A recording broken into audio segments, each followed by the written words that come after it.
매일 성경 묵상을 돕는 해설 가이드입니다. 안녕하세요. 묵상 코치입니다. 함께 읽고 나눌 말씀은 요한복음 18장 12절에서 27절까지 말씀입니다. 오늘 본문은 예수님이 유대 당국자들에 의해 체포되어 신문받는 내용입니다. 예수님은 대제사장의 장인 안나스에게 끌려가 신문을 받습니다. 당시 유대는 종교적으로 자치권이 있고 그 중심에는 대제사장이 있었습니다. 그런데 대제사장은 로마 총독에 의해 임명되었습니다. 안나스는 주 6년에서 15년 사이에 재임했지만 최소한 그의 아들 5명과 사위까지 대제사장을 배출한 사람이었습니다. 그래서 비록 그의 사위가 예수님 신문 당시 공식적인 대제사장이었지만 그는 계속해서 대제사장이란 직함으로 불리며 막강한 권력을 행사했습니다. 예수님은 이러한 안나스 앞에 섰지만 당당한 왕의 위엄을 잃지 않습니다. 반면에 베드로는 오늘 본문에서 예수님을 3번이나 부인합니다. 12절에서 18절에 읽겠습니다. 이에 군대와 천부장과 유대인의 아랫사람들이 예수를 잡아 결박하여 먼저 안나스에게로 끌고 가니 안나스는 그의 대제사장인 가야바의 장인이라. 가야바는 유대인들에게 한 사람이 백성을 위하여 죽는 것이 유익하다고 권고하던 자러라. 시몬 베드로와 또 다른 제자 한 사람이 예수를 따르니 이 제자는 대제사장과 아는 사람이라. 예수와 함께 대제사장의 집들에 들어가고 베드로는 문 밖에 서 있는지라.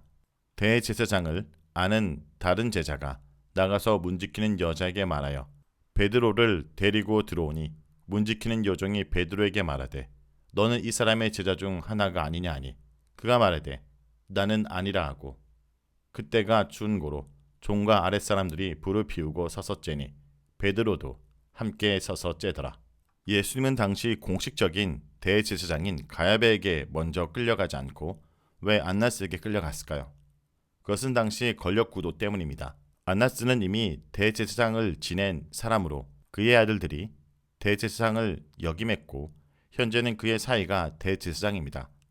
비록 로마에 의해 공식적으로 임명된 대제사장은 가야바였지만 안나스가 배후에서 막강한 권력을 휘둘렀던 것입니다. 그는 주전 6년부터 주 15년 로마 총독 그라터스가 해임시킬 때까지 대제사장이었습니다. 로마 해임을 유대인들은 인정하지 않았기 때문에 여전히 대제사장 대우를 받았습니다. 그래서 예수님은 먼저 안나스에게 신문을 받고 그 다음에야 가야바에게 끌려갔던 것입니다. 하지만 요한은 안나스를 소개하면서 그의 대제사장 가야바의 장인이라고 합니다.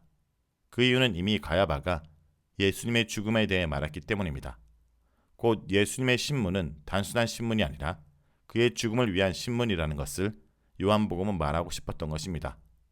또 14절에서 다시 한번 11장 50절을 해상시키는 것은 예수님의 죽음이 로마로부터가 아니라 죄로부터 유대인들을 구원하기 위한 죽음임을 강조하려는 것입니다. 가야바는 무의식 중에 한 사람이 백성을 위하여 죽는 것이 유익하다고 말한 자였습니다. 예수님의 순환 기사에서 베드로가 예수님을 처음으로 부인하는 장면이 나옵니다. 그런데 베드로가 여기서 부정적인 캐릭터로 철저하게 나쁜 행동의 사람으로 기록되었다고 보면 안 됩니다.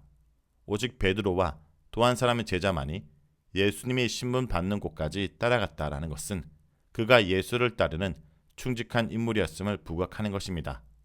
따르다라는 동사가 어떤 사람이 제자임을 나타낸 것임을 볼 때 이 점은 분명합니다. 그런데 여기서 베드로를 안나스의 집들 안으로 들인 사람으로 무명의 한 사람의 제자가 나옵니다. 이 사람은 예수님이 살아가는 제자라고 할 수 있습니다. 만약 이 사람이 정통적인 견해대로 세베대의 아들 사도 요한이었다면 갈릴리의 일개 어부가 어떻게 대제사장과 친분을 이을 수 있었을까요? 당시에는 가난한 어부도 있었지만 어부를 고용하여 어업을 하는 사람도 있었습니다. 요한의 아버지도 그런 사람 중 하나였을 것입니다. 그래서 대제사장에게 생선을 공급하면서 그의 아버지를 통해 대제사장과 친해질 수 있었을 것입니다. 결국 사복음서에 모두 나오는 대로 베드로는 대제사장 집을 지키는 여종의 질문에 자신은 예수님의 제자가 아니라고 부인합니다. 사복음서에서는 요한복음만이 이 장면에서 그때가 추운 고로라는 말과 불을 피우고 라는 구체적 정황을 언급합니다. 이것은 요한복음이 실제 증인이라는 것과 이때가 밤이라는 것을 증언합니다. 일반적인 재판에서는 밤에 재판하는 것이 불법이지만 유대 당국자들은 예수님을 죽이기 위해 밤에 재판하는 것까지 불사한 것입니다. 18절에 불 앞에서 예수님을 부인한 베드로는 21장 9절에서 불 앞에서 내가 나를 사랑하느냐? 라는 예수님의 질문을 받게 됩니다. 베드로는 아직 예수님보다 더 사랑하는 것이 더 많았던 사람이었습니다. 다음은 19절에서 27절 읽겠습니다. 대제사장이 예수에게 그의 제자들과 그의 교훈에 대하여 물으니 예수께서 대답하시되 내가 드러내놓고 세상에 말하여노라. 모든 유대인들이 모이는 회당과 성전에서 항상 가르쳤고 은밀하게는 아무것도 말하지 아니하였거늘 어찌해 내게 묻느냐? 내가 무슨 말을 하였는지 들은 자들에게 물어보라. 그들이 내가 하던 말을 아느니라. 이 말씀을 하시며 곁에 섰던 아랫사람 하나가 손으로 예수를 쳐 이르되 내가 대제사장에게 이같이 대답하느냐 하니 예수께서 대답하시되 내가 말을 잘못하였으면 그 잘못한 것을 증언하라. 바른 말을 하였으면 내가 어찌해 나를 치느냐. 안나스가 예수를 결박한 그대로 대제사장 가야바에게 보내니라. 시몬 베드로가 서서 불을 쬐더니 사람들이 묻되 너도 그 제자 중 하나가 아니냐. 베드로가 부인하여 이르되 나는 아니라 하니 대제사장의 종 하나는 베드로에게 길을 잘린 사람의 친척이라. 이르되 내가 그 사람과 함께 동산에 있는 것을 내가 보지 아니하였느냐. 이에 베드로가 또 부인하니 곧 닭이 울더라. 예수님이 대제사장으로 불렸던 안나스에게 끌려가 신문을 받는 장면에서도 예수님의 왕의 위엄을 찾아볼 수 있습니다.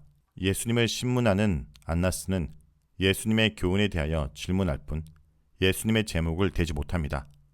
그의 질문에 대해 예수님은 직접적으로 대답하지도 않습니다. 대신 예수님은 안나스가 자신의 교훈에 대해서 묻는 것 자체를 못마땅해 합니다. 예수님은 자신이 해당을 비롯한 공개적 장소에서 가르쳤기 때문에 그 이야기를 반복할 필요가 없으며 필요하면 이 말을 들은 사람에게 물어보면 될 것이라고 합니다. 이 장면에서 예수님은 신문 받는 자가 아니라 신문하는 자처럼 행동합니다. 예수님의 이러한 답변 태도가 신문을 당하는 자라기보다는 오히려 자신이 상황을 다 파악하고 있는 심판관의 태도였기 때문에 이러한 대답을 듣고 있던 대제사장의 수하에 있는 사람이 예수님의 태도를 못마땅하게 여겨 폭력을 가합니다. 이에 대해 예수님은 본질을 호도하지 말고 자신이 무엇을 잘못하였는지를 대라고 합니다. 대제사장은 예수님의 이러한 위험 있는 행동에 대해 아무 말도 하지 않습니다. 흥미롭게도 공간복음에서 나오는 동일한 사건의 장면에서는 사람들이 예수님에 대해 거짓 증언을 하고 대제사장은 심판관으로서 예수님께 변명할 기회를 주지만 예수님은 잠잠히 아무 대꾸도 하지 않습니다. 또 예수님 자신이 메시아임을 드러내자 대제사장이 흥분하여 예수님을 사형에 해당하는 죄로 정죄합니다. 한마디로 말해 공간복음의 예수님의 신문 장면에서와 달리 요한복음에서의 예수님의 신문 장면은 대제사장이나 그의 하속이 아닌 예수님이 모든 상황을 장악하고 있는 것입니다. 예수님은 겉으로는 신문 받는 자였지만 실제로는 심판관이었습니다. 이러한 예수님의 신문 장면에 베드로가 예수님을 부인하는 장면이 중간에 끼어 있습니다. 베드로가 예수님을 부인한 앞구절에서 대제사장의 종과 아랫사람들이 불을 쬐고 있는데 베드로가 거기에 동참하는 것으로 뒷구절이 연결되어 있습니다. 앞에서는 여종의 질문이었다면 이번에는 불을 쬐고 있는 여러 사람들의 질문입니다. 질문의 내용은 거의 같은 것이었습니다. 너도 그 제자 중 하나가 아니냐?